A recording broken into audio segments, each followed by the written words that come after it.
Muito obrigado. Boa noite a todos. Eu sou o Fábio Grossilô. Primeiramente, os senhores receberam uns folders, são de alguns dos patrocinadores nossos, bem como dentro deles tem um folderzinho do nosso projeto para vocês guardarem para vocês.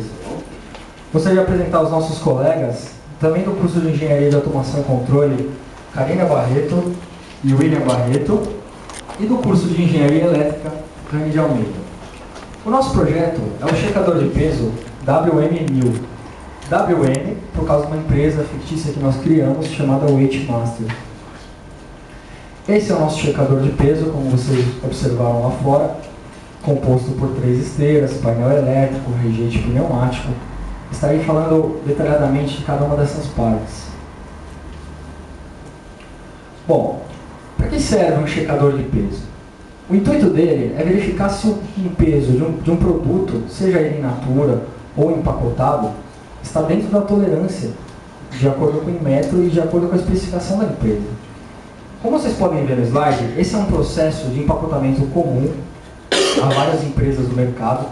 Um empacotamento vertical, composto por balança de múltiplo cabeçote, máquina de empacotamento vertical, mesa rotativa e elevador. Então, no caso, o nosso projeto, ele entra depois desse sistema, para verificar se o salgadinho ou se o biscoito foi embalado dentro da tolerância. Agora, por quê? Por que você precisa de um checador de peso na sua empresa? Então, primeiro, os intuitos legais, aí, o Inmetro. O Inmetro, ele tem uma portaria que ela regulamenta qual é o seu desvio entre o peso informado no pacote e o peso real. Por cima, isso gira em torno de 5%. Então ele garante isso ao consumidor, que o consumidor está pagando exatamente pelo aquilo que ele está comprando. O segundo é o custo. Por que o custo? Às vezes você pode pensar, 10 gramas não é nada. Mas 10 gramas em um processo automático, como que a gente viu anteriormente, que ele chega a fazer 60, 70 pacotes por minuto, ou até mais, dependendo do sistema, ao longo do ano, e dependendo do produto, você pode estar perdendo aí, com 10 gramas de desvio, cerca de 700, 800 mil reais ou mais.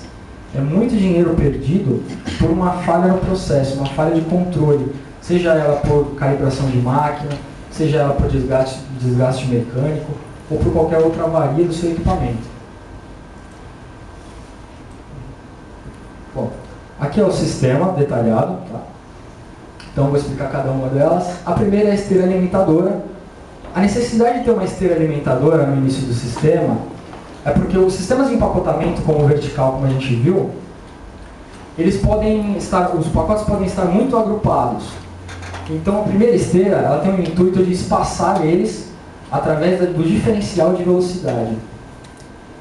A segunda esteira é a esteira de pesagem, é nela que é feita a pesagem. A esteira fica apoiada sobre 4 células de carga, e quando o produto passa por ela, ele é pesado instantaneamente.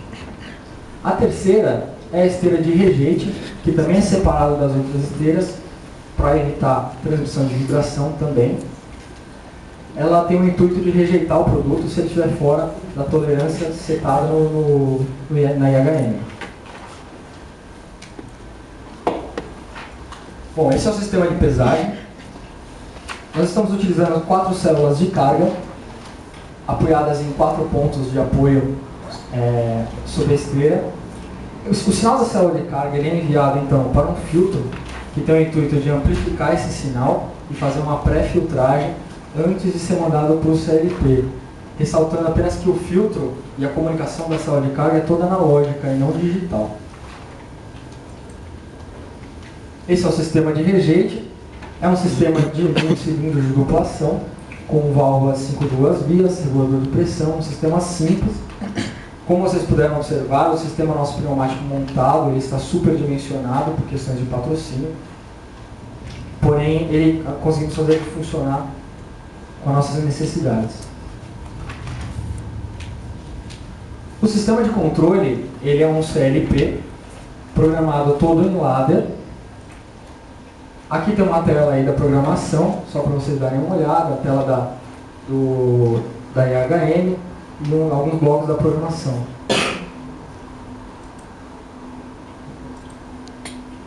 A aplicação, ele pode ser aplicado a vários setores da indústria, como o setor alimentício, setor farma, setor químico, de bebidas, ressaltando sempre respeitando a capacidade e as normas de cada um dos setores individuais.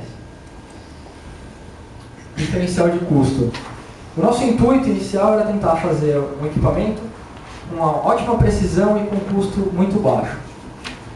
O custo de venda, o preço de venda que nós calculamos e chegamos é de R$ 22.600.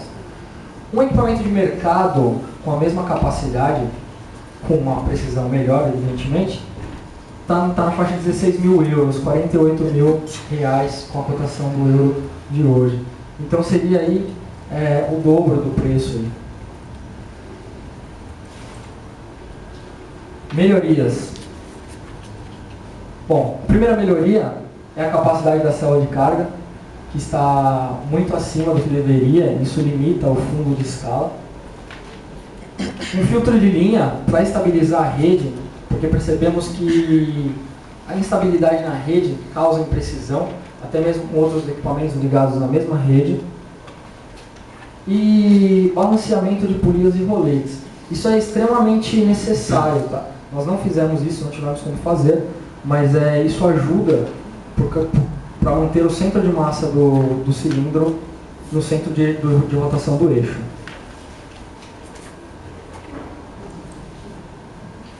Bom, os agradecimentos. Gostaríamos de agradecer ao professor José Walter Gomes Filho, que não está presente, ao professor Luiz Vasco, muito obrigado, ao nosso orientador, o Vasco também, e o professor Marco Antônio, muito obrigado, aos colaboradores Fábio Passos e Marcondes de Lima, e as empresas que nos patrocinaram, sem as quais seria impossível a gente estar fazendo esse trabalho hoje, que é a Ingalter, a Festo, que nos patrocinou com os equipamentos pneumáticos, a Incom, que nos cedeu o filtro amplificador para a sala de carga, a Metaltex, que cedeu alguns equipamentos elétricos, a MV Plastic, que cedeu o espaço e todo o trabalho de usinagem, a Schneider, que nos forneceu o CLP, a SCW, que nos forneceu os motorredutores e o inversor de frequência, a Vanderhust, que nos forneceu a correia, e a Vibristop,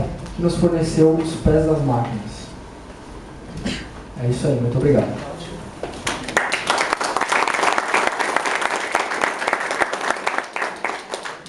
Obrigado pela apresentação, Marco.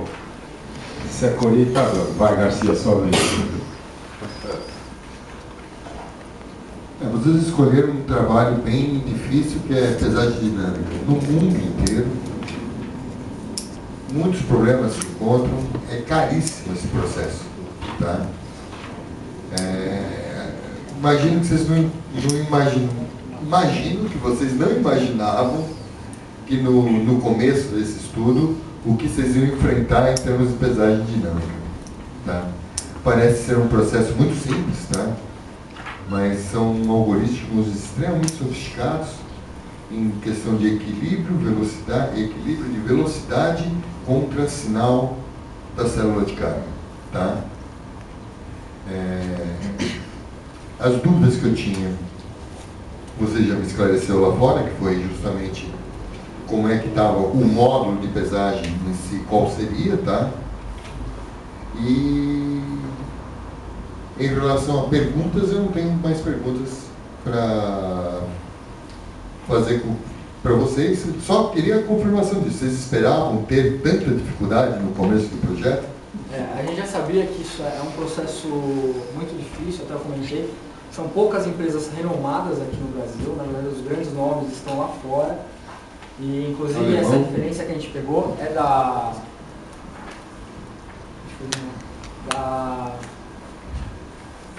me fugiu o nome. Mas ela é alemã, vem de fora, da Mettler Toledo, da Gardens. Eles têm. Porém, o processo deles é todo feito por eles. De motor a filtro, tudo é feito por eles. Especialmente projetado para trabalhar com pesagem. Eles ganham muito dinheiro, não é só... O módulo de pesagem é uma parte do processo. E aí eles vendem aço como por preço de ouro. Pesagem... Porque eles também não apoiam o pessoal. Eles executam toda a parte mecânica, né? Uma balança dosadora, por exemplo, de coque, ela pesa por volta de 4 toneladas, sendo que o módulo eletrônico pesa meio quilo, 500 gramas. Tá? Só que eles vendem tudo pelo preço das 500 gramas. Tá? Agora, a tecnologia envolvida é muito grande. Tá? Estou de parabéns, eu acredito que tenham apanhado bastante para conseguir uma estabilização do peso. Tá?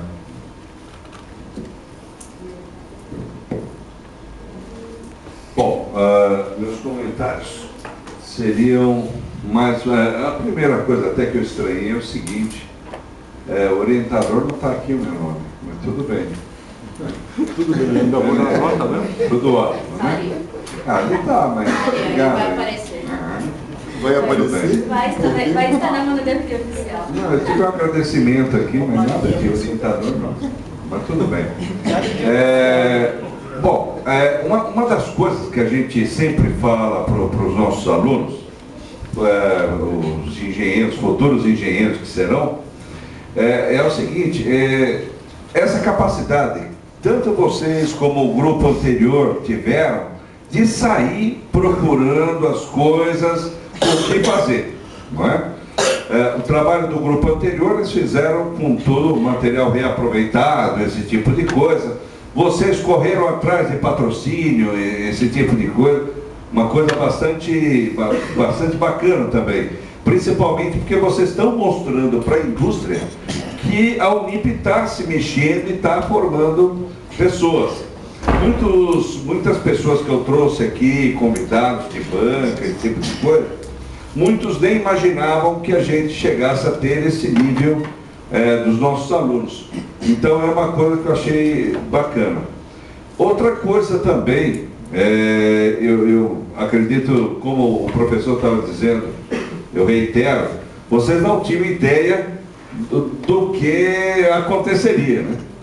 Até agora que você tem a ideia que a célula de carga, sendo maior do que deveria, ela vai dar um ponto de escala diferente, isso vai interferir bastante e tal, mas em termos de trabalho, de execução, de equipe, eu acompanhei uma parte desse trabalho, principalmente o pessoal se reunindo, indo atrás, né, eu achei também super bacana a participação de todos no grupo, tá? Foi bacana. Agora, em termos acadêmicos aqui, da dissertação, eu acho que vocês poderiam melhorar bastante a parte de conclusão. Porque o que acontece? Você se propõe ao trabalho. Qual é o trabalho? É pesagem dinâmica. Muito bem. Quando chega na conclusão, tem um monte de coisa que vocês falaram aqui, mas vocês não puseram na conclusão. Como, por exemplo, essa diferença da célula de carga, que poderia, né, deveria ser uma outra escala, esse tipo de coisa. E a conclusão, eu achei ela muito pequenininha. Então, o que você precisa colocar em termos de conclusão? Primeiro, quais foram as dificuldades do trabalho? Quais foram os resultados práticos dele? Entendeu? O que é que novos trabalhos poderiam tomar cuidado para que não acontecesse? Percebe? Então com isso, você teria muito mais assunto para colocar aqui. Então, eu diria que vocês precisam dar uma melhorada na conclusão. Quanto às normas, às figuras, as tabelas, etc., parece que está tudo em ordem aqui. Isso aqui eu estive olhando assim por cima. Mas as citações também, o outro grupo também foi bastante cuidadoso no sentido de citar as fontes, esse tipo de coisa, é muito importante em cada trabalho que se faz. Tudo que você coloca no papel como se diz, tem um peso muito grande, então você tem que saber quem é que disse aquilo, não pode ser o fulano, o ciclano, o Fábio que falou, é a Rani que está dizendo, mas baseado em quê? Você fez uma pesquisa, você foi lá, você viu, você leu, você levantou, né? Não, sempre tem o autor da onde vocês tiraram esse tipo de informação. E eles precisam ser citados. Dá uma olhadinha na parte de ortografia. Eu vi alguns probleminhas de ortografia. Então peçam para que uma pessoa revise isso daqui antes de passar para o professor Vasco a dissertação definitiva. Ok? E da minha parte eu quero parabenizá-los, realmente um trabalho bacana. Foi um trabalho de equipe, um trabalho digno de engenheiros que serão, né, se Deus quiser, se o Vasco deixar, né, e servos também passar, mas tudo bem. Né? Tem o Marco também, né? Tá certo. Não, mas pode deixar. Eu sou a mãe boazinha, você é o Chico Chá. Mas tá certo, tá ok? Parabéns para vocês então. Muito obrigado a vocês estão de parabéns. Convido o próximo grupo que espontaneamente virá ou eu selecionarei.